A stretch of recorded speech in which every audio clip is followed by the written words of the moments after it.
Oui, je réponds à la question, bien que c'est pertinente. Oui, j'avais suivi une émission de David Pujadas, un des chroniqueurs dans les médias français le plus illustre, LCI. Dans cette émission-là, ils avaient débattu un sujet. On se rappelle de ce sommet sino-américain qui a eu lieu, je crois, la semaine écoulée entre le 14 et le 15 mai 2026 entre Xi Jinping et son homologue américain Donald Trump. Alors, durant ce sommet, Jinping rappelait à Donald Trump que les deux pays, la Chine et les États-Unis, ne tombent pas dans le piège du Thucydide. Je ne rappelle pas ici l'origine de cette appellation, de ce terme, mais ça vient d'un penseur, d'un philosophe grec qui portait le même nom des Thucydides. Alors, sur le plateau de LCI, il y avait des intervenants, des experts qui ont essayé de débattre par rapport à ce sujet-là. Selon eux, leur conclusion était que la Chine et les États-Unis ne sont pas encore en guerre. Ils sont pas encore en guerre. Et ils ne sont pas tombés dans ce piège de Thucydide. Or, moi aussi, en tant que chercheur, vu sous l'angle théologique, prophétique, bien que je fais recours aux faits géopolitiques. Alors, selon les analyses, les États-Unis et la Chine sont bel et bien des gens en guerre. Ce n'est pas une guerre chaude comme pensaient ces experts sur le plateau de LCI avec David Pujadas. Du fait que la Chine et les États-Unis ne sont pas en guerre directe par l'île de Taïwan, donc pour eux, les États-Unis et la Chine ne sont pas encore dans le piège des Thucydides. Or, cette politique du piège des Thucydides consiste à une puissance, à une superpuissance, à combattre une puissance émergente. Or, dans ces rapports de force, les États-Unis constituent la superpuissance mondiale, la seule, l'unique qu'on a pour le moment. La Chine constitue la puissance émergente qui menace, combat le leadership mondial américain. Donc, dans sa politique extérieure américaine, des pièges de Thucydide, les États-Unis combattent indirectement la Chine. Donc, ils sont déjà en guerre. Mais ce n'est pas une guerre chaude, c'est une guerre froide. Il y a des experts qui en parlent. Par exemple, Emmanuel Todd, c'est un anthropologue français. Par exemple, François Ancelino s'entérine que la Chine et les États-Unis sont déjà en guerre. Vous voyez, pas une guerre chaude avec l'usage de armes ni conventionnelles, ni inconventionnelles, non conventionnelles des armes nucléaires. Ils ne sont pas dans une guerre directe, mais ils sont dans une logique de guerre froide, vous voyez, qui n'engage pas, on ne voit pas le feu, vous voyez, des armes, on voit qu'il y a des effets. Alors moi, je parle de la guerre multiforme. Vous voyez, dans le passé, il y a une cinquantaine d'années, 70 ans passés, 80 ans passés, on ne parlait pas, on ne parlait que de la Première Guerre mondiale, la Seconde Guerre mondiale, de guerre chaude, hein, l'usage des armes conventionnelles, on voit le feu. Mais après la Seconde Guerre mondiale, on parle de la guerre froide. Dans les pays ne s'affrontent pas avec ni le nucléaire, ni avec des armes conventionnelles directement. Ils passaient par des pays interposés, ce que nous appelons de guerre par procuration. Ainsi, aujourd'hui, la Chine et les États-Unis se sont multipliés de front. Ils sont en guerre sur le plan politique, sur le plan économique, sur le plan culturel, sur le plan technologique, sur le plan militaire, c'est encore de façon indirecte, vous voyez, et ainsi de suite sur le plan de communication. Vous voyez, là, si on part en profondeur, nous voyons sur le plan politique, il y a un débat idéologique entre les valeurs de la démocratie populaire et de la démocratie libérale.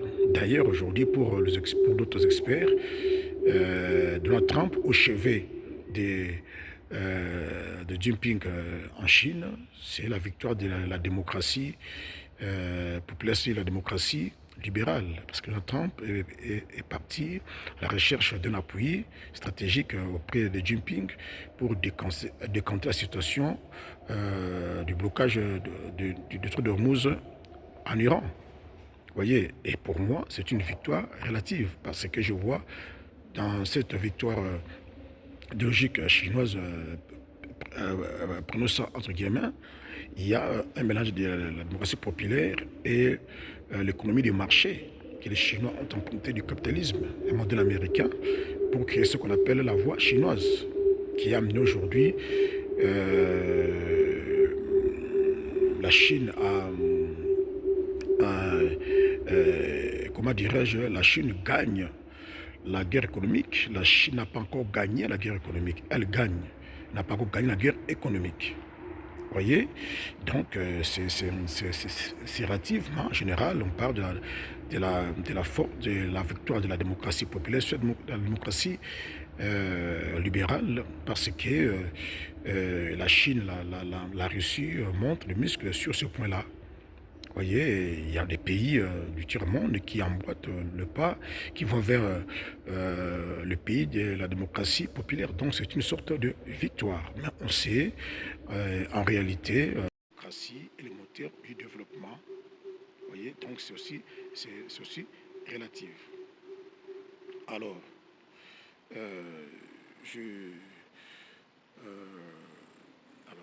c'est dans cette guerre multiforme,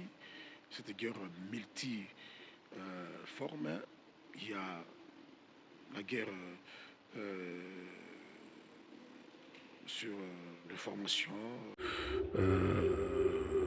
cyberguerre, on en parle sur le plan de communication. Vous savez comment les États-Unis, avec leurs médias, ont essayé de discréditer le régime de Pékin, de Moscou, et vice-versa. Et dans cette guerre communicationnelle, les États-Unis, par exemple, ont remporté en Irak. Vous voyez, ils ont pu convaincre une partie de l'opinion internationale qu'il y avait des armes nucléaires en Irak. De même qu'ils ont fait avec Muammar Kadhafi. Le média américain ou occidentaux ont réussi à convaincre les gens que Kadhafi tuait son peuple le Libyen. C'est pour justifier les interventions militaires en Irak et en Libye. Donc c'est une guerre multiforme. Les deux pays sont déjà en guerre. Mais ce qui prévale, c'est beaucoup plus la guerre économique. Vous voyez, et c'est la prophétie de l'Écriture, dans ces rapports de force entre les États-Unis et la Chine, c'est la Chine qui finira par remporter. Et ça peut choquer, ça peut intriguer l'opinion. Selon ma lecture, la prophétie de l'Écriture d'un prophète juif vivant au 6e siècle avant Jésus-Christ, si la Chine entrait en guerre chaude avec les États-Unis, par l'île de Taïwan, ça sera comme à l'Ukraine. Vous voyez, la Russie et les États-Unis se sont affrontés indirectement au travers de l'Ukraine. Et c'est la Russie qui gagne la guerre. C'est sur la prophétie biblique. Donc, dans ces manuscrits bibliques, je fais sortir l'opération spéciale russe. Ainsi de suite. Tout comme je fais sortir la tentation américaine de s'étendre à l'est de l'Europe et aux portes de Moscou. Donc, dans ces mêmes manuscrits,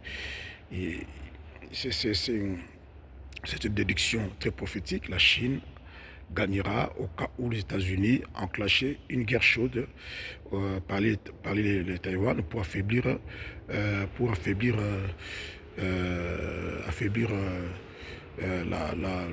la Chine. Voyez. Et j'explique, dans cette guerre multiforme, les gens disent que la Russie pensait gagner l'Ukraine dans quelques jours et après, ça prend du temps. Dans leur stratégie, la Chine, l'Iran, la Russie traduisent, pardon, je veux dire, leur guerre à longueur.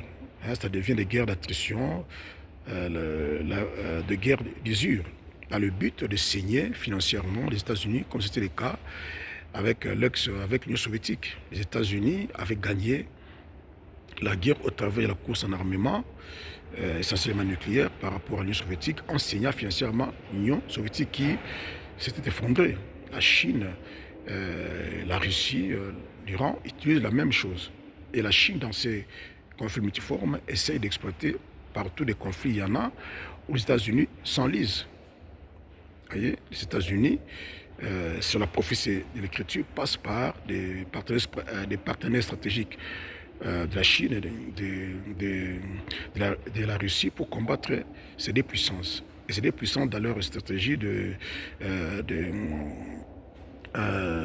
sous ces prophètes, ces philosophes chinois, vous voyez, donc la Chine et la Russie utilisent ces guerres par procuration pour le traîner en longueur, en faire de guerre d'usure, de guerre d'attrition pour saigner les États-Unis qui aujourd'hui ont des problèmes de budget, de finances et en manque de munitions et de matériel de guerre.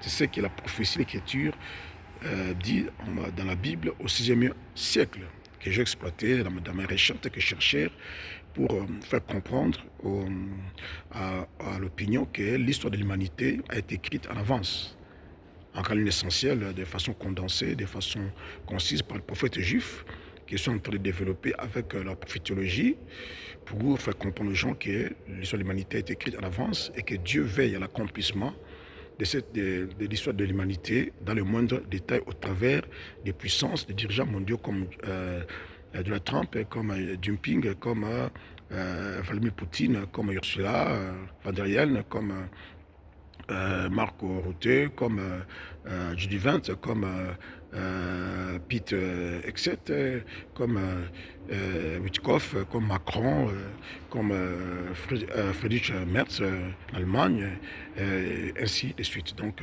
soyez aux aguets lors de la sortie de ces livres, de ces documentaires, de découvrir que le livre prophétique est la partie littérale des faits géopolitiques que nous voyons, qui sautent à nos yeux, qui constitue la partie matérielle du livre prophétique, qui constitue sa partie littérale. Donc c'est très important. Vous allez comprendre que Dieu contrôle l'histoire de l'humanité